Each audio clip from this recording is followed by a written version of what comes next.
10x your service design offering with Smaply. Take 20% off any order with This Is HCD 20 off. Let's superpower you and your design team's potential. Sign up at smaply.app. Enjoy the episode from your friends at Smaply, helping support This Is HCD podcast.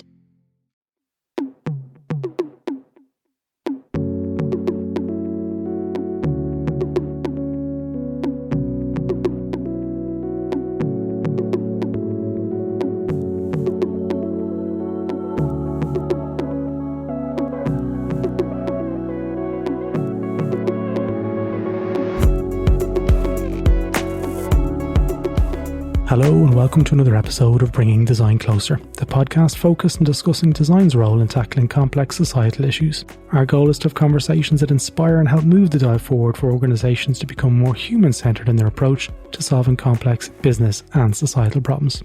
My name is Gerry Scullion and I'm the founder of the Human-Centred Design Network and the CEO of thisisdoing.com, home of many of the world's best design and changemaker courses online. Now, next month marks This Is HCD's 5th anniversary. And if you found this network useful to you over the last 5 years, and I hope so, and want to help me and the team at This Is HCD out, you can do two things. Now, if you haven't already done it, please sign up to our newsletter at thisishcd.com, where you can get fortnightly content about all that is going on in the world of This Is HCD. And also, if you love what we do, just leave a rating for the podcast wherever you listen to it. It helps us out enormously and helps others find the podcast too. If you're going to leave it anywhere, our preference will probably be an Apple Podcasts or Google Podcasts. They're probably two of the most important channels for us. Now, in this episode, I speak with Lola Oyelayo-Pearson from Shopify, and Lola is a director of UX in the money space. We chat about what that actually means. We speak about the mission at Shopify to remain truly independent whilst supporting entrepreneurship globally by making it easier to sell online and creating a support network for those merchants.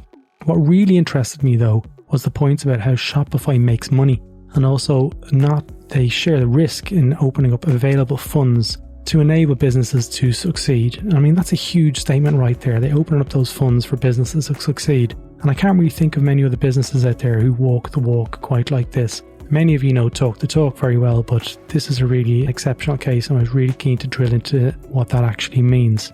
We chat about also what money means, and it's not just a system to enable a transactional relationship, it's visceral. And money is real and it can empower and it can also destroy people. And I was keen to hear their thoughts on how the Western-driven perspective of money could translate into markets, say like Africa or Asia, and what that might look like. Lola rocks, okay, and I know you're going to enjoy this conversation, so let's jump straight in. Lola, I'm delighted to have you on the podcast. We've been talking about this for a little while. Yes. But tell us, what do you do and where are you coming from today? Hi, Gerry. It is a pleasure to be on the podcast. And also, it's super strange for me because, you get used to hearing someone's voice on a podcast and they feel really familiar. But then you still get that starstruck moment when you actually meet them and you're like, I'm talking to That's Gerry me and Scullion. you. Yeah. I've been listening to your podcast. Mutual appreciation. Yeah.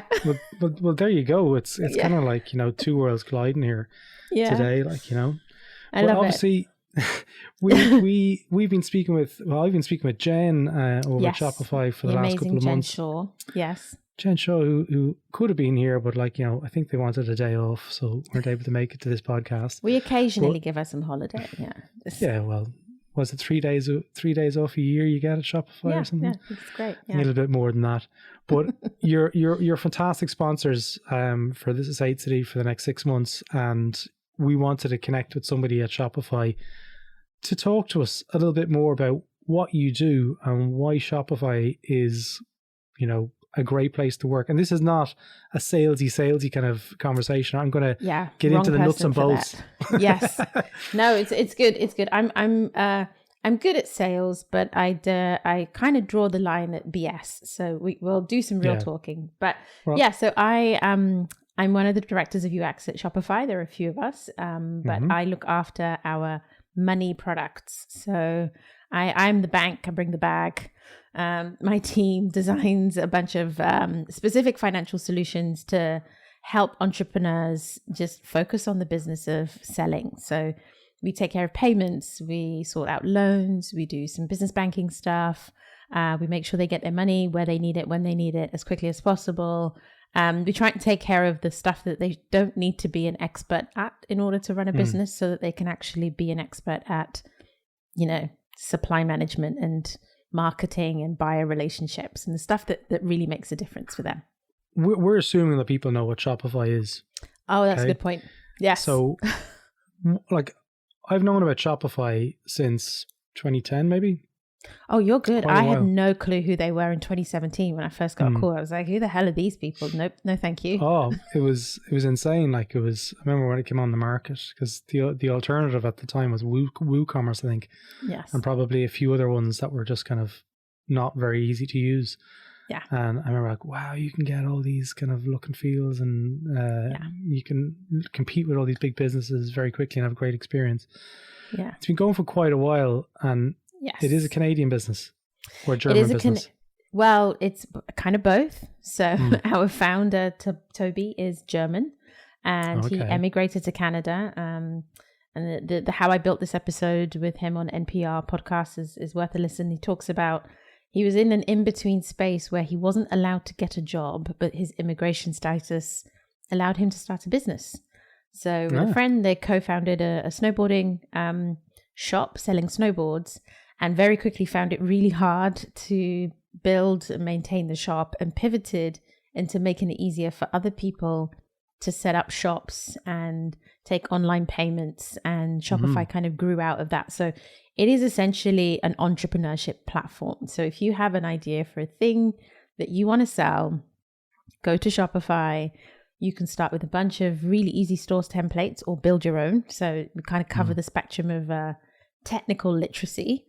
And we make it as easy as possible for you to quickly list something for sale and sell it. And, you get paid daily. Teams like mine are sort of the add-ons, right? So when you're digging into what the user's problems are, money is because people were selling and then finding it really hard to accept payment methods from different countries, or just, give people the payment options they wanted to see. So we came up with Shopify Payments, which is like built in most countries. You sign up to Shopify, you can get it for free. It's fee-free. And there are ever growing number of payment options. They change by country. So we try and make sure that depending on the country a buyer is in, the payment option they would expect to see is there. And probably the halo thing is a Shop Pay. So like Shop Pay is a really cool one, which is like a really quick wallet. Yeah, exactly.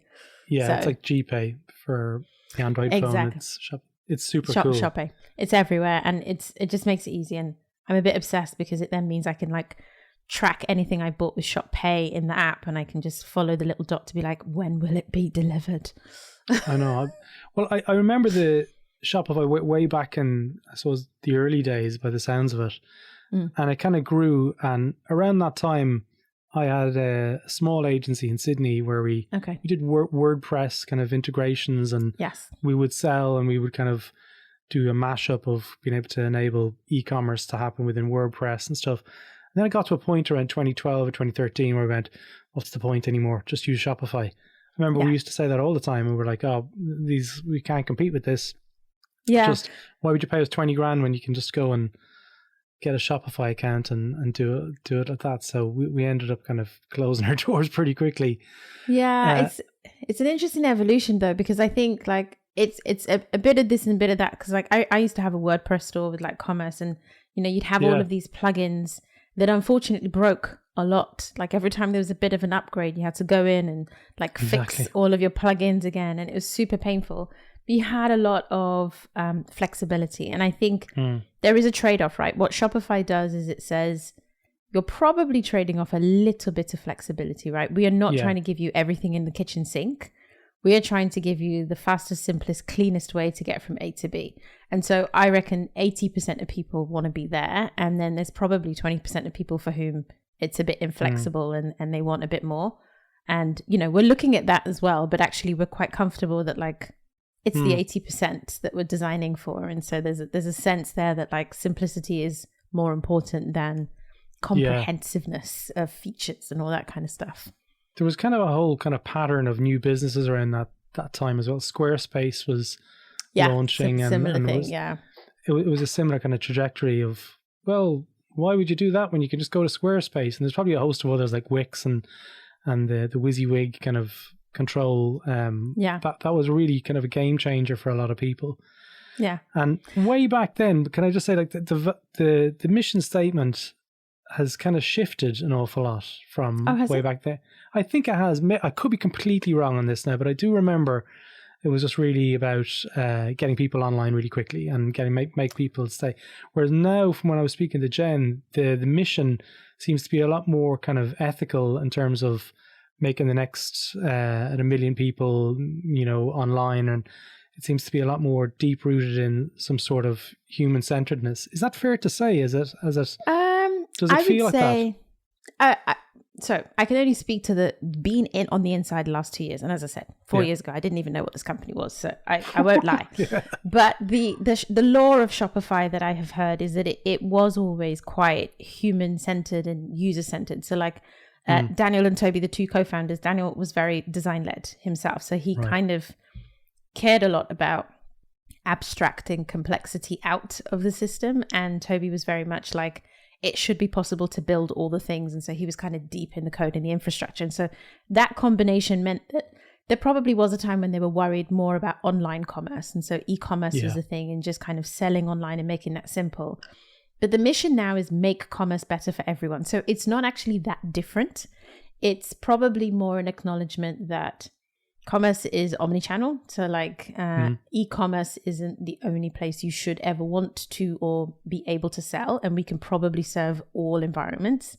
And then everyone, it's kind of like, we've got tons of research, and sometimes it's hilarious to figure out who your users are. But like, I remember a story in the beginning of the pandemic with, we listened to a recording of a farming family in the Midwest of the US who had never sold a single thing online because they were a farm shop. It was kind of like eggs and milk and butter.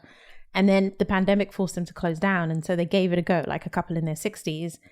And they made up all of their income and more by selling online and getting in their truck and delivering than they had ever done in the farm shop. But they were able to basically set up all their basics using Shopify. And they called and left this hugely emotive message. And you kind of think, super tech, high tech company, it's just there for Gen Z and like very literate people. But then you hear stories like that about a couple that was very anti-tech to a certain extent, also being able to use the platform, and you realize, okay, we do mean everyone.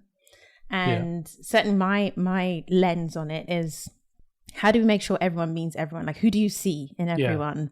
If I say everyone in your mind, do you see a swathe of white people in America, or do you see literally a global community of people of all backgrounds and entrepreneurship climates trying to like economically emancipate? I sound really political, but like, the focus on entrepreneurship is that it might be a side hustle, it might be your full-time job, but it's you taking control of your income. And so we can accept that, acknowledge it, and actually lean into it, as opposed to just trying to be like simple to sell online and like selling the platform. We recognize the ambition and the energy, and it's all very emotive stuff when you start digging into sort of who are the people using Shopify. How do you support that? Like, because emancipation and all these terms that we can talk about, and saying like making it accessible to everyone and truly everyone on the planet to be able to access this. How are they being backed up, those statements? So let's start by saying it's almost impossible to say that you're going to like achieve a mission like Shopify's, because at any point in time, there's someone you're not serving, right? So that's Absolutely. A reality. So first you acknowledge the fact that it's a never ending job. The second thing for me that I've seen is like, we're present in, hundreds of countries around the world, but that doesn't necessarily mean we localize for every single market. So we tend to look at like, how many merchants do we have in any given region? And then we'll start to evolve our focus in there. So in the last 2 to 3 years, for example, we've built an APAC, Asia Pacific presence from scratch. And now we've got sort of thousands of people across the region working on a range of solutions. And we also try and be mindful that like most of the time, most of Shopify should be easy for anyone to pick up and use. But we are on a journey to localize, not just language, but actually, a good example of that is in money. Like local payment methods are a really big deal. Like in one market, yes, Shop Pay, but in another market, you probably want to look at a different range. And the concept of debit and credit work very differently depending on the country. So again, we lean into that and think, okay, sometimes we're designing for country X and specifically trying to enable and unlock possibilities in that country.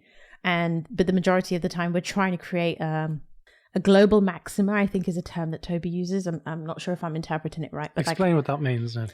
So it's that 80-20 rule again. It's that kind of Pareto's principle of like, you want to try and work on stuff that will benefit a huge number of people the majority of the time. And if you find yourself oversteering onto complexities and edge cases that nudge for a small group of people, you might be spending your time in, you might get a 0.1% uplift versus like, I've now provided access for another group of 20 people, 20% of that population. So you're kind of trading off with that at any point in time. And I think for any multinational company, it's really bloody hard to cover all of the globe. But I quite like the challenge of trying to think about who is everyone, what do they actually need, how do you give them optionality and simplicity at the same time. It's a job that's never done, and we get things wrong all the time. But then the work is to just pick yourself up and figure out, okay, how do I correct on that? Yeah, no, you mentioned there about money being, it's such an emotive thing. Like you either, and it means, I think we're probably in a point in time where we're transitioning out of kind of like the whole kind of, we don't talk about money at the dinner table, to, especially in the pandemic, there seems to be a lot more openness around talking about money, what it means, when you have it, and what does it mean when you don't have it. Yeah. So what is money? Because your role as Director UX of Money, which is a fantastic title. Honestly, as I said to you before, I'd love to get that as a T-shirt, like Director of Money. I direct. I know it's Director of UX, but yeah, no, we'll skip that part. Yeah. What does that look like? How do you interpret it, and how does the service shift based on those distinguishing factors of what money is to different people? Yeah, so I'll start maybe with like my personal principle. Like I enjoy working on money products. I think there is a level of authenticity and accountability here that says, the majority of us are not working for charities. So we care about how we get paid, and we're not donating our time for free. That means at some point there's a business model that you have to engage with, whether you feel talking about money is a dirty thing or not. It's practical. And so, I quite like the virtuous benefit of how Shopify makes money, for example, right? So our business model is predicated on you becoming a successful entrepreneur. The more money you make, the more money we make. The less money you make, the less money we make. So there is a benefit there.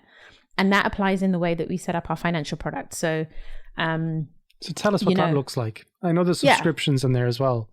So there's so you have we keep our monthly subscriptions fairly flat. But give you a good example. So Shopify Payments is one of our flagship products. So if you're a merchant, you sign up to Shopify Payments, you have a bunch of different payment methods, and it's essentially I don't think it's 100% fee free, but it's kind of like each payment provider has its own cost, and then like we add 30 cents or stuff like that.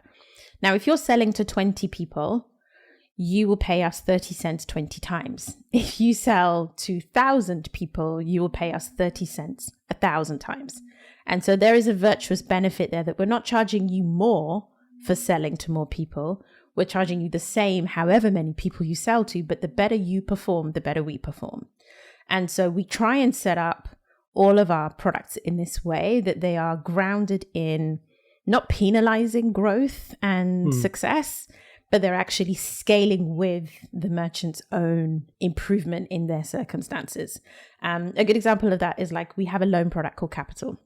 And the way we've designed that is we build it based on your business. So we look at how you're selling, and then we determine that you could probably use some money, and we'll give you a few options of amounts. You pick an amount, we put it into your account straight away, and then you repay it as a percentage of your daily sales.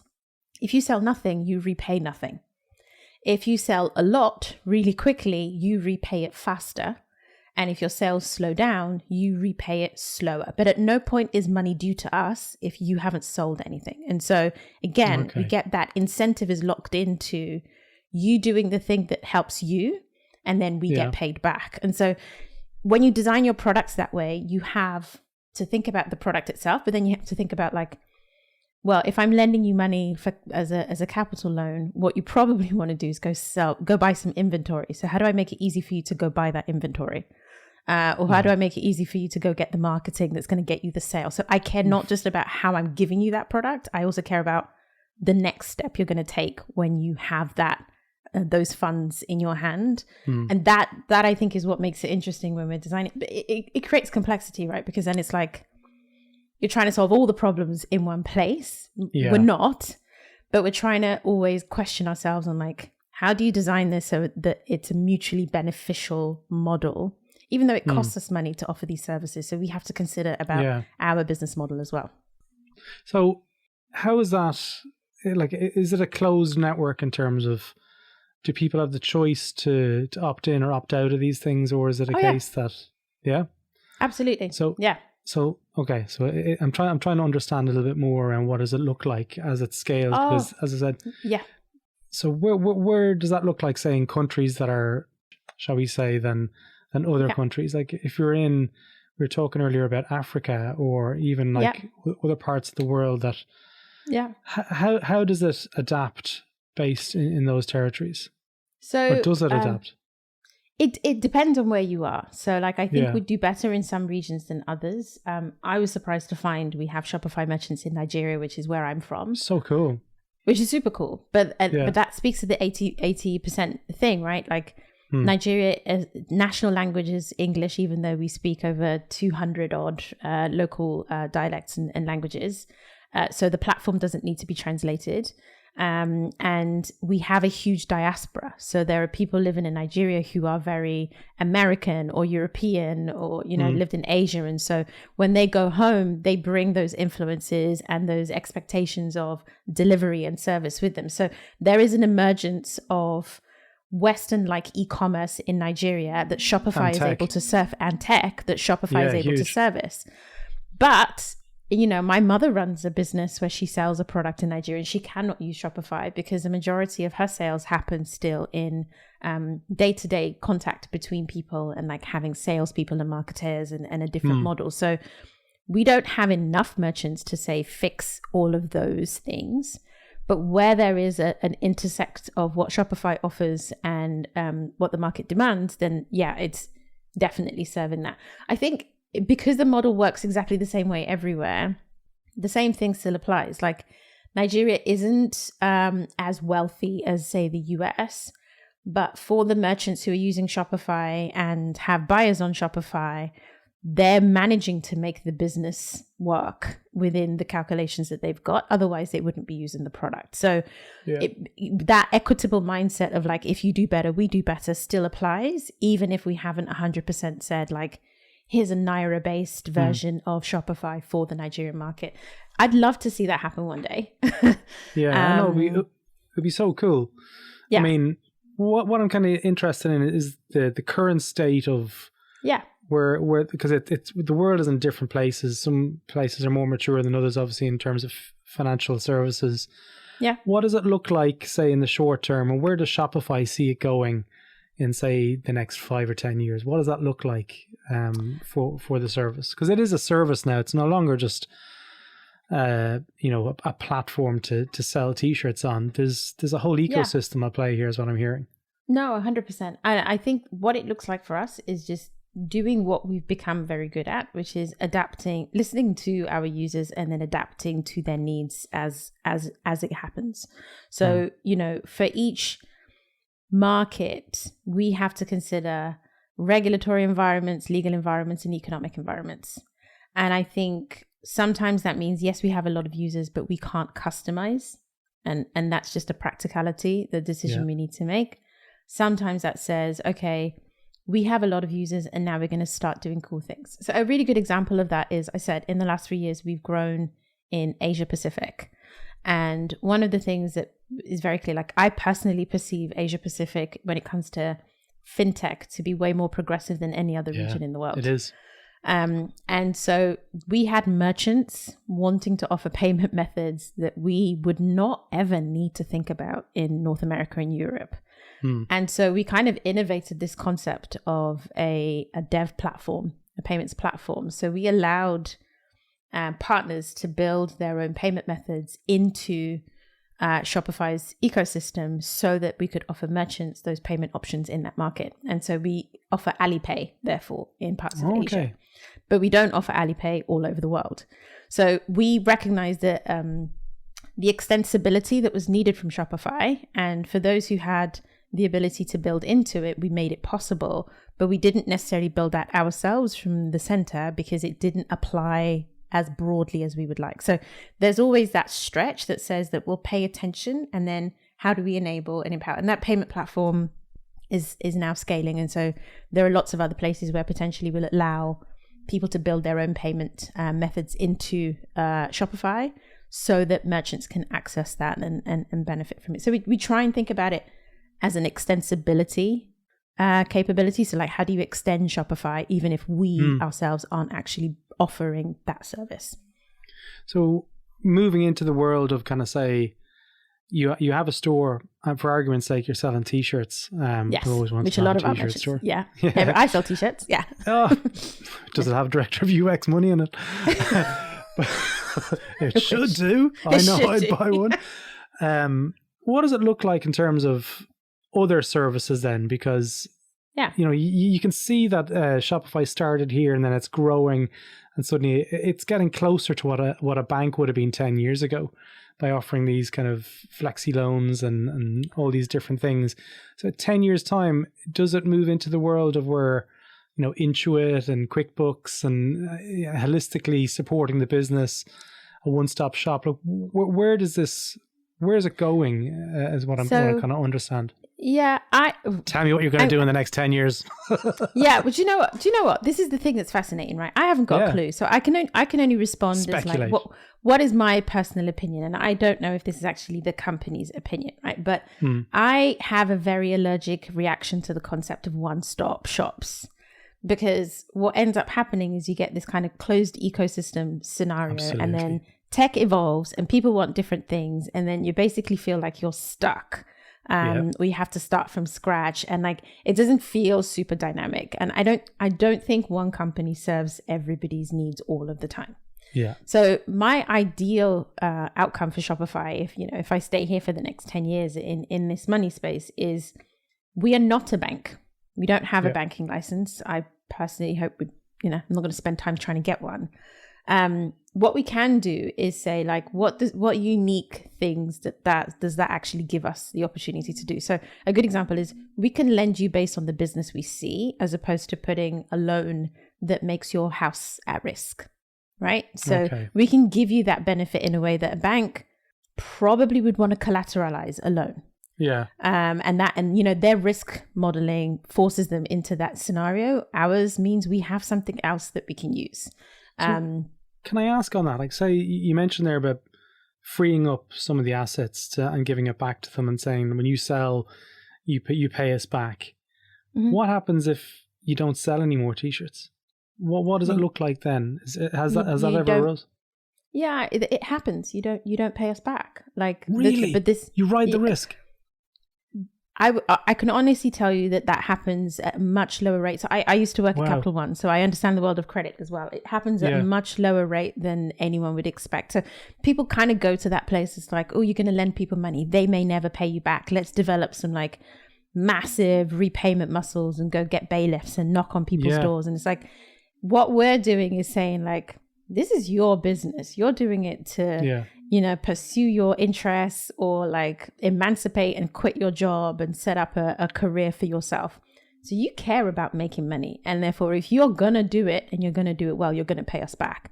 So we have the benefit of a highly motivated user group. And so that non-repayment scenario happens much less often than you would expect.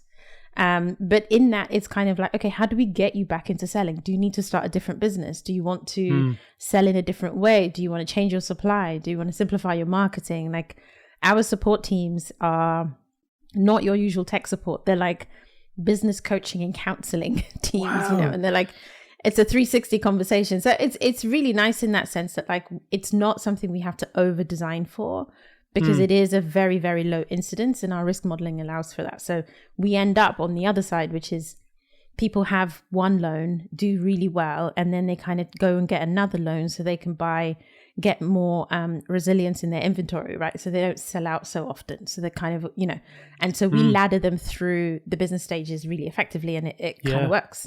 So I believe like Shopify will always do that, right? And if you wanted to get a loan from a bank because you wanted to build and kit out a physical store, you could still go and do that. And potentially, because it's so cool. We don't to prevent think that's there. It's like you've got your big brother is kind of, willing to float you, to see you succeed. It almost seems too good to be true. It's like, the thing is, we won't. So the thing about capital, for example, is you can't apply for it. So you can't show up today and say, "Hey, I want a capital loan." So it's based on your sales. We will offer it to you when we see your business. So that, and again, that's how we've designed it to get that mutual benefit. So if you've not done anything yet, then Shopify's not going to serve that need. And that's what I mean. It's like, we're not a one-stop shop, but where those benefits intersect really well, then absolutely, we're here for you. And like, there's kind of like a virtuous cycle there, but you probably want to combine that with other things. And you mentioned like QuickBooks and Intuit. We have those apps in our app store. We want our merchants to combine, like, you're the master of your business. You know what your combination of tools that you want to use are. There are certain things that you might be asking of us that we like, we will get to that, and we will definitely offer you that feature. But at no point does that mean locking you out of making a choice of using another product. So to me, I would imagine in the next 10 years, we're even less like a bank. But that's also because finance becomes more decentralized away from banking institutions into these more nimble, contextual financial offerings that make sense in the scenario you're in.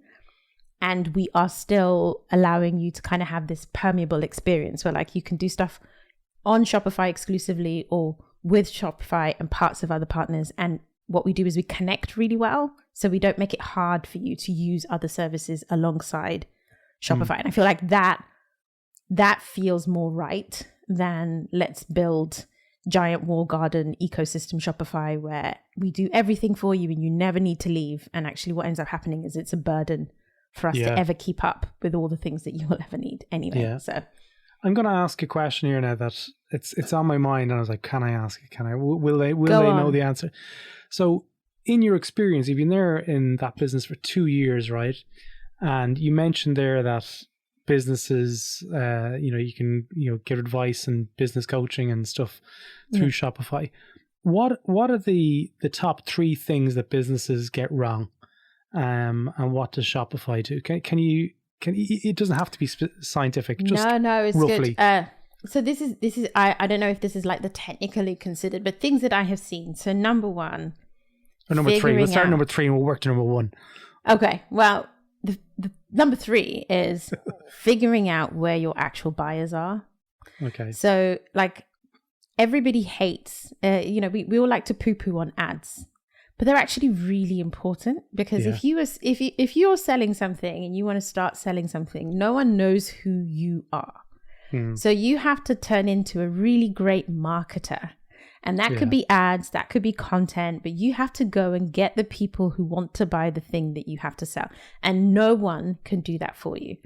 We offer advice, training, there are partners who can help you with that. But actually, that's the lonely work of entrepreneurship, is figuring out who wants to buy the thing that you want to sell. If you don't work that out, it doesn't matter how stunning your store is, how many features you've got, how much inventory, no one's coming to buy it. Yeah. The second thing is you're probably going to have to spend money on marketing and buying ads. So if you have this allergic view to advertising, I feel for you, you've kind of reduced your chances of success to maybe 5 to 10% to those magic people who never advertise. Right. The majority of people have to advertise in order. Now, what that looks like can be different. You know, an ad can be, yes, a banner or a display, or it can be sponsored content, or it can be, you know, something video. But you're going to have to build that muscle, because what we see a lot of our merchants do is they're like, oh, I'll buy a Google AdWord for like 2 weeks, and then they'll get a couple of sales and they'll be like, oh, great, now I've started selling. And then they stop buying the AdWords and then the sales drop off. And it's like, this isn't always on cost. So you kind of just have to learn to accept the ads are important to entrepreneurs. Absolutely. I definitely agree with these two. Yeah. And probably the final thing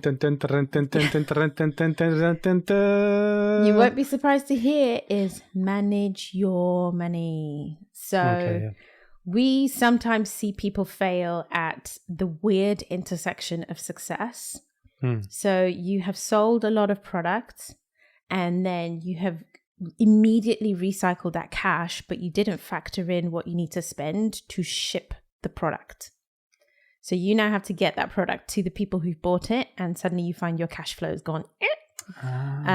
Or you create a lot of demand and you have not sorted out your supply. So you haven't paid enough and you haven't ordered enough. And then now you kind of got a really big bill for like, you know, you've sold 5,000 t-shirts, but the minimum buy you need is like 12,000. And you haven't sold the other 7,000 yet, but you need to buy it in 12,000 blocks. How do you plug that gap? So we you know, one of the services we recently offered is like a banking solution, right? So it's like separate your personal finances from your business finances as early as possible, so that you're not just recycling all the money you earn straight away, and you're starting to plan for spikes, because there will be inevitable spikes. So, you know, success actually ends up being the riskiest point of growth for a lot of merchants that we see, because it requires you to be really on top of cash flow. And people who are still mingling their personal and business finances will struggle with that more than people who separated them out and started to try and budget ahead of sales cycles. So those three things, find your buyer, learn to love ads and marketing, and manage your money, like separate your business money early. Like those three things I think are the most important that I have personally seen. And siphon off enough for your tax. Oh my God, pay your tax bills. Please pay your tax bills. That was one. I won't hard lessons learned. My personal tax, but I had a tax issue in Australia that and GST, and I was like, I hadn't nominated on my invoices, and then it came back to bite me, and they were like, "No, son, you that's included in your rights, so you have it." And I'm like, "No, I don't. I didn't charge it." We don't care, son. You need to give us the money. And I had to do it. I had to give them the money. So I got my taxes wrong when consulting once, and I had to pay back. They came for me, and they went back 5 years, and then they added interest. It's like, thanks. That's really expensive mistake. Oh my man! As a little disclaimer there, to all the Australian people, that was me actually doing an Australian accent there. It wasn't another person on the podcast. Yes, son, you need to give us the money. Okay, yes. It comes from the back of the throat. I'm doing quite a nasally Australian accent, so people in Australia are shaking their heads, kind of going, "What are you doing, Gerry? What are you doing?" Yeah. Look, Lola, we're coming towards the end of the episode. I know people are going to want to reach out to you and ask you questions. Yes. What's the best way to connect? And also feel free to give a plug to Inside Shopify podcast as well. Yeah. So, I mean, we didn't dig deep into the necessarily design stuff, but yeah, Inside Shopify UX podcast is conversations that I have had with various people around Shopify to uncover like what we do, how we think, the range of topics that we cover, give you a sense of what we're thinking about, talking about, and doing. And hopefully isn't like painting a crazy rosy picture, because it's not all roses. No. That's why we need more people to kind of join. So we're always hiring. So do look out for that on all of your usual podcast sources as well as YouTube.